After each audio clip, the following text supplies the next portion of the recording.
Hello there guys and welcome to episode 1 of this Football Manager 2017 career mode with CSU CRAIOVA. Now, my name is Jake Ryan and I'm going to be trying to take this Romanian team to a Champions League win by only using Romanian players. It's going to be relatively difficult. The reason I've chosen the team that we've got at the moment is because CRAIOVA aren't the best team in Romania by any means. You've got 2 or 3 teams that are better than us. You're looking at the top 2 teams there: FC Viitorul, Astra Giurgiu, them, whoever they are. I think they beat West Ham twice actually. You've got Dynamo Bucuresti and you've got FCSB as well, all better than us, at least on paper anyway. And yeah, we are predicted to finish about 4th in the league, which I don't think is too bad. Ideally though, I want to be pushing for continental competitions because that's really where the money's going to come from.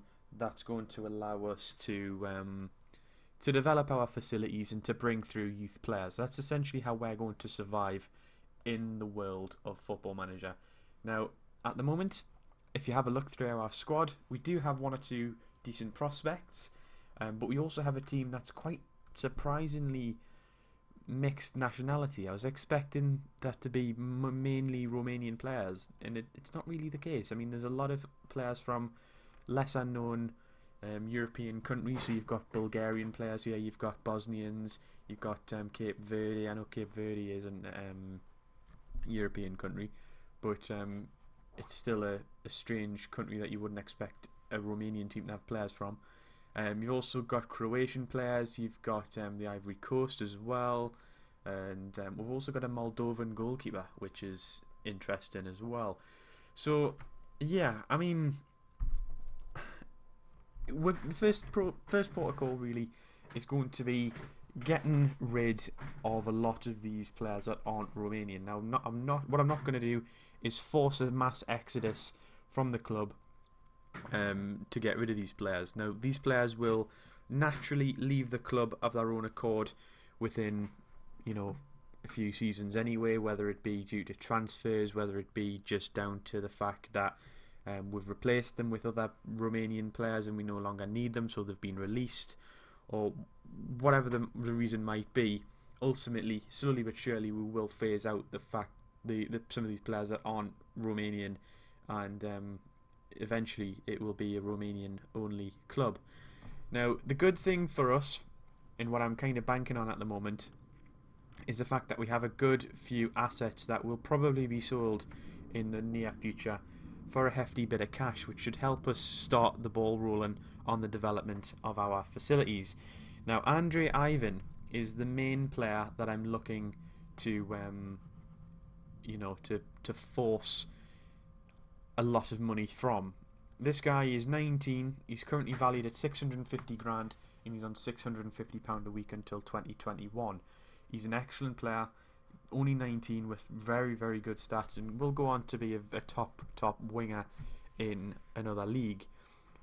It's just a case of how long can we hold on to him for, and how much money can we get from him when he does leave. It's not going to be a case of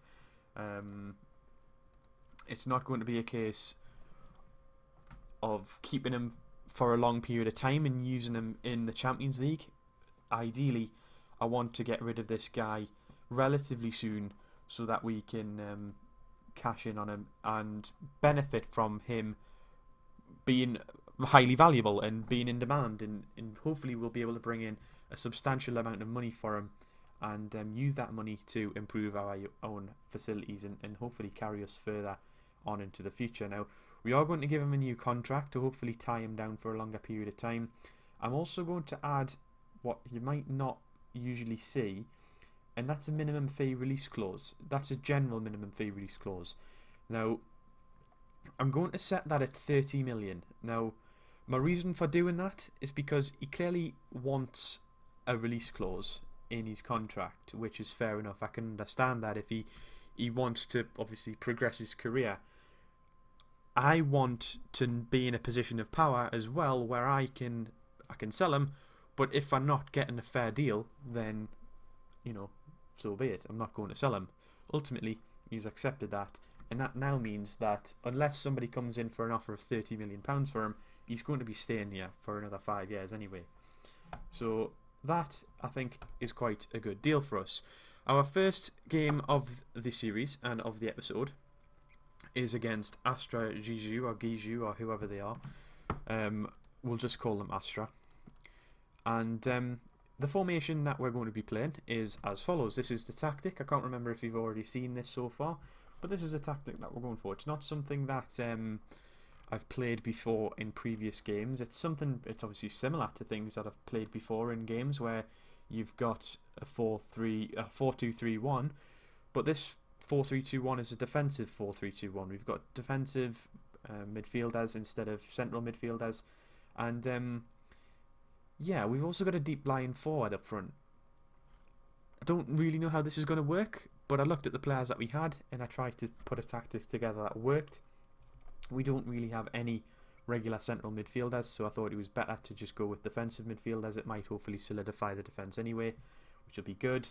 And I'm hoping that Ivan and Dimitras will perform a good partnership along with Banku and Bukarika on the left hand side as well. I'm hoping that they will form formidable partnerships and destroy fullbacks for days in this league.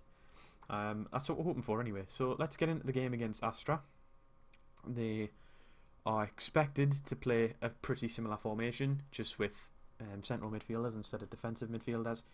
But I'm not really entirely sure how things are going to pan out. They are the favourites, they're at home, they are the better team on paper as well. I'm going to go into this and say that it's a special day. I can't wait to get started. Our preparation is complete and I know the team will go out there and do a good job. They look to be trying to do exactly the same thing as we are. Now, that means that I'm going to do something that I like to do this anyway. I do this a lot. What I do is I always like to close down the wide men. I like to use this page anyway. A lot of people will come onto this page, or at least when I'm watching YouTube videos, I'll see them come onto this page and they'll just go apply advice to team, and they'll get their assistant manager to do it, and they won't give it a second glance, and they'll go into the game and they'll play and they'll get beat, or they'll play and they'll win and it'll have no effect on their overall thing. However, I tend to find that when I do this myself, I can get surprising results against teams that you wouldn't expect us to beat, purely because, or as far as I believe, purely because I've took the time to actually take a look at the team, see who's going to be dangerous, see what that person is particularly bad at. So like I've seen here, this guy Nico Ara, he's a left-footed, left-only preferred foot player. So of course, to beat him, I'm going to force him onto his right foot. If he can't play with his right, if he hasn't got a right foot, let's force him onto it and force him to try and use his right foot. It's pretty basic. It's pretty obvious. This guy, again, he is exactly the opposite. Preferred foot, right only. So let's force him onto his left foot. You know, if they aren't comfortable cutting inside, let's force them to cut inside. Let's force them to do that. If they're not comfortable, great. So that is essentially how we're going to go into this game. I'm not going to bother looking at this guy. He is left only as well, and I could arguably go to try and force him onto his left foot. Force him onto his right foot. But to be honest, I'm not really bothered. I think that will be sufficient to get the job done today away against Astra. So let's say, come on lads, get the job done. We'll assertively tell them that I believe they've got what it takes, and we'll do that for every position, and we'll start the match. So we are the boys in blue going from right to left, and they are the boys in white going from left to right. Now let me know. Oh, hang on, we've got an opportunity. Mateu's on the right hand side. He's gonna, is he holding on to the ball? He is holding on to it. Don't know what he's doing. He's passed it to Madsen. If he's find Kellick into Banku, and Banku puts us 1-0 up within a minute and a half. That's a great start for us. Absolutely unbelievable start. Blistering. Absolutely blistering. Here we go. Madison plays it to Minea, to Kellich. Don't know why it's doing a 2D highlight for this replay, but yeah, it's a little bit strange. Normally it would play it in a 3D highlight. I don't know why it's done that. Anyway, as I was saying, when we Hang on, why is it not allowing me to set that to camera 2D classic for goals? Why am I stuck?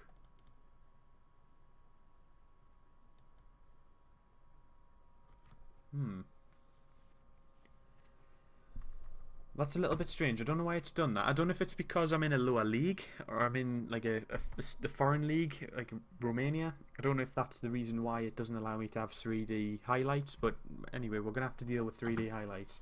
Without 3D highlights, rather. And we're forced to watch the 2D.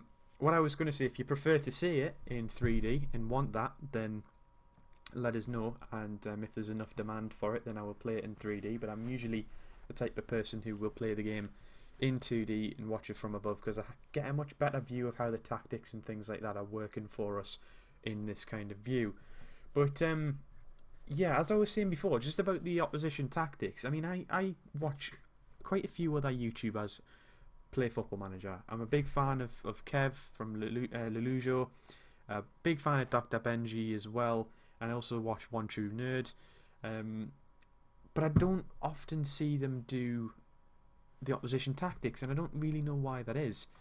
I mean, I tend to find that it makes a big difference. Now, obviously, we are a team that we're expected to get beat here, and we are currently in a good position. I told the guys there now to not let it slip, Steven Gerrard, but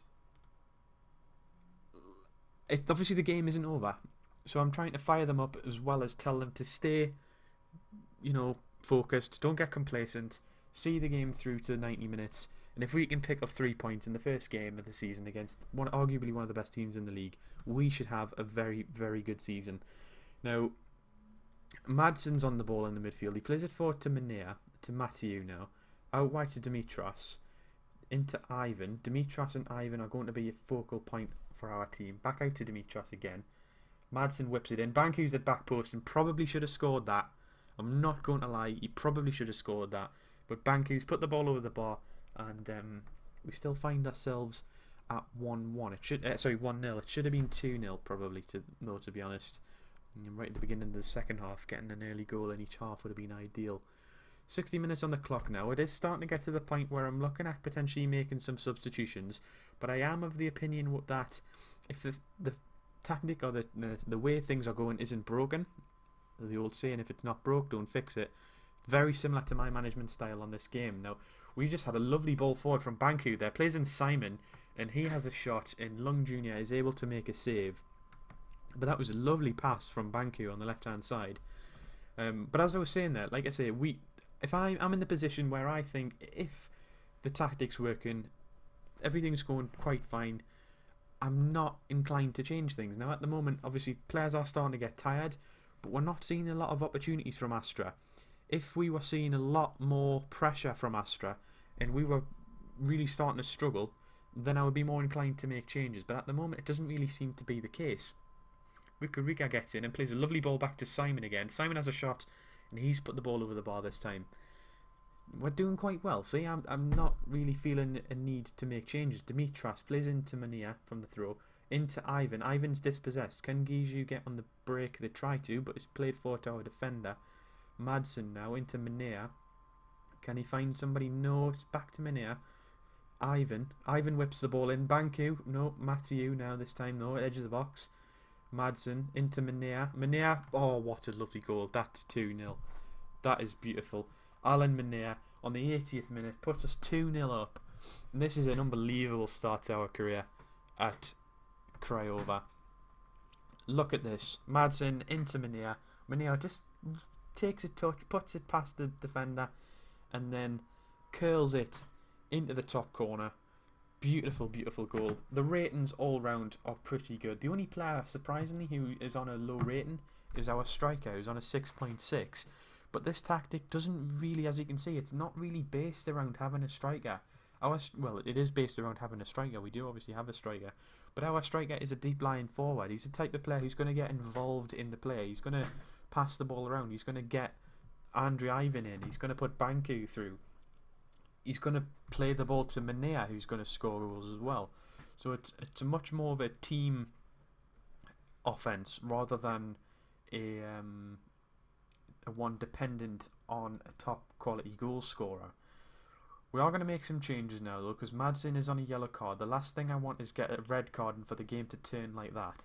So we're going to take him off, and I'm also going to take off Simon as well, because Simon hasn't had the best of games. For all his rating hasn't been great, I thought he was doing relatively well, but we are going to bring on somebody else. We have got this guy Fajic, who looks pretty good, to be quite honest. He's alright, he's not a bad player. He's 29 years old, he's from Bosnia. He's not really the same type of player. He's much more of a poacher and an advanced forward, but he could probably come in and do the job as a deep line forward, as can this guy Nuno Rocha. He's going to be the guy to come on because he is much more inclined to play that deep line forward role. So Nuno Rocha is going to come on for the final 5 minutes or so plus extra time, and we're just going to hopefully hold out now. We're going to confirm the substitutions. We've made our 2 subs. I don't feel a need to make a third one. We'll save the third one in case of an injury at the last minute. But it looks like we've just been able to shut up shop. And the final end game highlight, could it provide us a goal? It hasn't. Astra Giju lost 2-0 at home to us. What an unbelievable start. Absolutely unbelievable. Great stuff, lads. Well done. That is a good win for us.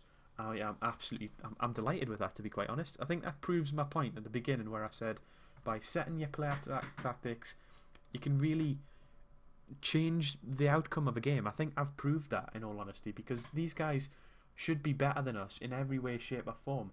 But look at the ratings of these players. The guys that we man-marked, this was the central attacking midfielder, he's got a 6.3 rating, hasn't been able to make the plays. The right winger, who we also forced onto his left foot, forced him to try and cut inside, he's on a 6.6, completely ineffective. The left midfielder they brought off because he was ineffective. In fact, in their case, they actually brought somebody on who could play the way that we were forcing them to play. But again, it didn't really come on and make a difference. He only finished on a 6.5. The game was already won by that point, and we just shut up shop after we scored our second goal on the 80th minute. But I'm really, really happy with that. We send ourselves at the top of the league. I'd like to see us stay there for a while. I think we can now, because we've already got one of the bigger teams out the way. Some of these lesser teams should be a walkover by comparison, but you never know in this game. You always tend to find that the walkovers are your hardest games. But I think we've got time for another game this episode. Who have we got next up? We do have Panduri, so we're going to play them in the next game, and that will be it. Will we have... Yeah, we've got them next. I'm just trying to look at when the next episode would probably be.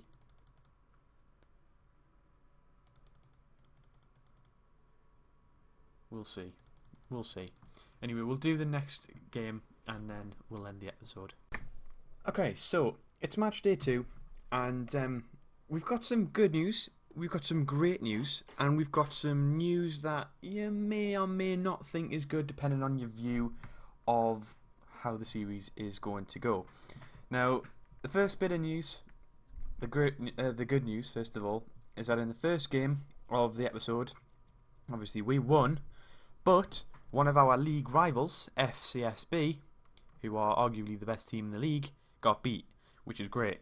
Also, there was something else that I was going to mention. The team that we are playing today, these guys, they're currently minus 3 points, but they also lost their first game of the season as well. So ideally, we could pick up 3 points here and go top of the league again, and be points clear of the FCSB rivalry already. So that would be absolutely great. Anyway, that's the good news. The great news is that Andre Ivan has accepted that contract and committed his future to us on a $1,500 a week contract until 2021. His value's already gone up quite a bit to 750k. It does mean that now, because he's committed his long-term future to us, if he does want to go or if somebody else wants to take him off us, it's going to take quite a bit of money to do that, which again is unbelievable. That's great news, absolutely excellent. And the news, which is kind of indifferent, it's kind of good and kind of bad. It really depends on your opinion, in all honesty. That is... Why is he not capable? He's only 19.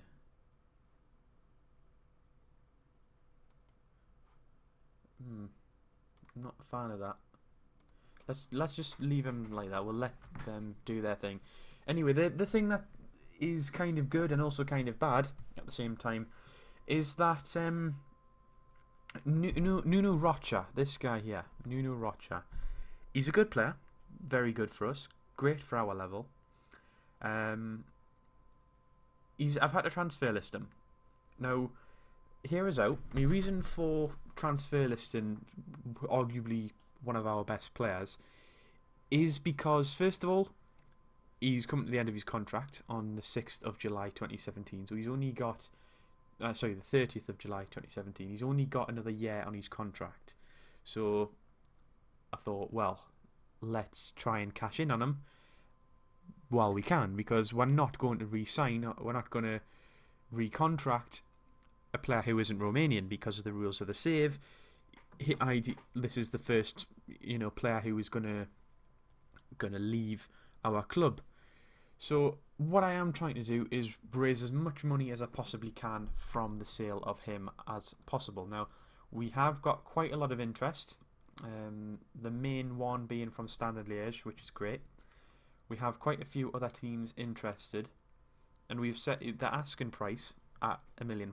Now, I don't know if that is something that they'll accept or anyone will come in and offer, but it's what we've got at the moment. If we don't have any progression on this, I'll probably take it down a little bit. But as of right now, we haven't had any offers for him. But yeah, I'm not looking at the teams that are interested. I can't see any of them who would be willing to spend £1 million on one player. So we probably will have to dumb down the finances on that player at some point. Anyway, because I want to try and get him out in the shop window, we are going to play him today. We've got Nuno Rocha starting. Obviously, the main attacking trio of Mania, Banku, and Ivan are going to start again. You've got Matthew and Madsen again starting in the defensive midfield positions. They ruled the midfield in the last game.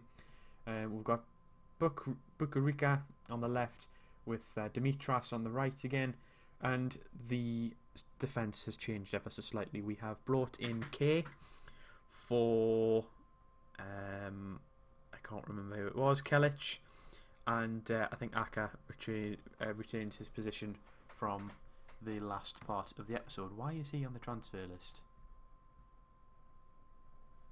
Probably should be on the transfer list anyway, because he is from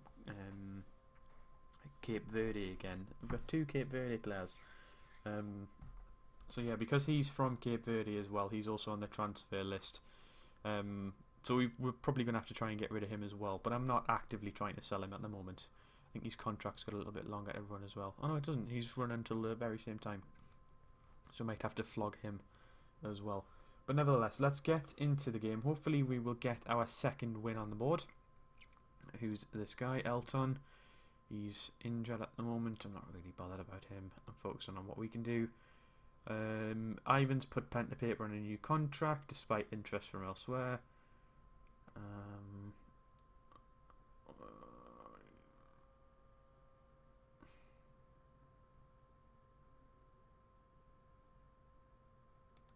Yeah, I'm going to go out there and advertise the fact that even though we've got a new contract, we may still sell him. It's on another team to offer what we believe for him to be valued at before we can let him go. Now, because we had so much success the last time out with the tactic that we set up, I'm going to do the exact same thing again. We've got a left winger here who is left-footed only, so we're going to force him to cut inside on his right foot. We've got a right midfielder here who is an inside forward who's a left footer, so we're also going to force him out onto his right foot as well. Force him to whip crosses in with his right foot because he can't do it. In the middle, you've got a right foot only central attacking midfielder. We didn't bother with him last time, so we'll stick with that again. The striker is a right footed only striker as well, so we'll tightly mark him at all times. and we'll force him onto his left foot. And the left and right back. So left back is a left footer, so we'll close him down and force him onto his right. And you've got Samson, who is a right only right back, so we'll force him onto his left. So ideally we're trying to force players who can't use their weak foot to force their weak foot and essentially make them useless. So we're going to go out there again and say a team such as ours should be winning this without any problems. Let's start the game. As I'm sure you know by now, we are the boys in blue, yet again going from right to left in this first half. However, this time round we are the home team. So nothing really happened. Obviously the first game of the series we scored within the first minute and a half. It's taken us a little bit more time to get our first highlight this time round. But we've got Dimitras on the right hand side. He's probably going to look to play that to Ivan. He has done. Ivan cuts inside and gives it to Madsen. Madsen could have possibly played a ball through there to somebody, but he hasn't. We're retaining possession of the ball quite well. K is on the ball. Plays it to Minea. He tries to play through Banku, but the ball's dropped to Nuno Rocha, and Rocha has put the ball wide. Probably should have done better with that, in all honesty. I don't think he was expecting it to come through to him, though, because I know for a fact I certainly wasn't. So I can't really blame him for not seeing that coming and therefore missing the chance. But we're back on the attack here now. We've got Dimitras who plays in Ivan. Ivan whips the ball across Banku back post, and that partnership again is resulted in a goal. And Banku gets his second goal of the episode and of his season so far. But the right hand side partnership of Dimitras and Ivan is really causing problems. Banku is obviously scoring quite a few goals at the moment. He scored 2 in 2 games, but Ivan has got an assist or 2 assists so far, and I think Dimitras also has 2 assists. I believe. I don't know, but that's something that I didn't want to see. We now have an injury. What kind of injury is that? That is a potential head injury. Now that could go either one of 2 ways. That's either a concussion and he'll be back within a week or so, or it's a serious head injury which could keep him out for months. But nevertheless, we'll hope for the best. We're going to bring on Zlatinsky. Decent player to be able to bring on in this situation. He's going to play exactly the same role as a deep line playmaker. He's got pretty good all-round stats. He's a defensive player as well, so he's going to fit into that role pretty solidly, I think. And yeah, that's the only change that we're going to make. Like I say, I don't make changes unless they're forced upon us or unless I feel like we need to. So that change is one that has been forced upon us. So let's continue, see if we can get to half time at 1-0. I'd be quite happy with that. Obviously what we don't want is for us to concede a goal late into the half. So at this point I'm thinking let's just hold out. It looks like we are going to do that. We've only got a minute of extra time left, and there it is. That's half time. Now again, the result is going our way. We're playing pretty well. If we have a look at the stats at the moment, in fact we'll look at analysis, teams and action zones. So as you can see, I mean, we're quite unpredictable when it comes to the attack. We are spreading our attacks across the left, the right and the midfield. Obviously slightly more focused towards the middle and the right hand side. Obviously Andrew, Ivan and Dimitras are causing a lot of problems down those flanks. However, Panduri are also really focusing on the right hand side and the centre. Now, what I don't want, their right hand side and our centre will be our left back position. So what we're going to do is we're going to change our fullback from being fullback attack. We're going to put him on a wing back defend position role. We're also going to stop exploiting the left flank because they are clearly trying to abuse that. So for our own benefit, to try and stop them from getting back into the game, we are going to try and force them, or we're going to try and block them from playing the way that they want to play, which is clearly to try and focus down the right hand side. So as I'm saying that, we now are on the attack with Ivan again. He whips the ball back in, and Nuno Rocha, instant impact on the tactical changes. We have stopped focusing on the left hand side, focused only on the right hand side. Ball played from Nuno Rocha out wide to Ivan. Nuno Rocha makes his run into the middle. Ivan gets across, and the ball is in the back of the net. And that is lovely play. We're playing really, really, really well at this moment in time. The tactic is working beautifully. We've got the left back in a position there where he's capable of getting involved in the defence, and the ball's played quite quickly to Nuno Rocha. He finds Madsen again, back to Rocha, to Banku. Banku finds Ivan, and Ivan could have done better, but I think the ball was played probably a bit too high for him. If the ball had been put to his feet, then I think you would find that Ivan would have scored that, but obviously I can't really fault the boys at the moment. They're playing absolutely unbelievably well in these first 2 games of the series. 63 minutes on the clock. Madsen is on a yellow card and is lacking a little bit of fitness, but he's having a good game, so I'm inclined to leave him on. Also, we don't really have anyone who can come in and take his place. Now, Manea, the goal scorer from the first part of the episode, is playing it to Dimitras, who finds another player who's found Kay. Kay is on the ball at the moment, under a little bit of pressure. What's he going to do with it? He just, for some reason, decides, you know what, I'm just going to go for goal from 45 yards out. So nothing really comes of that attack. But, you know, we're now 80 minutes into the game now.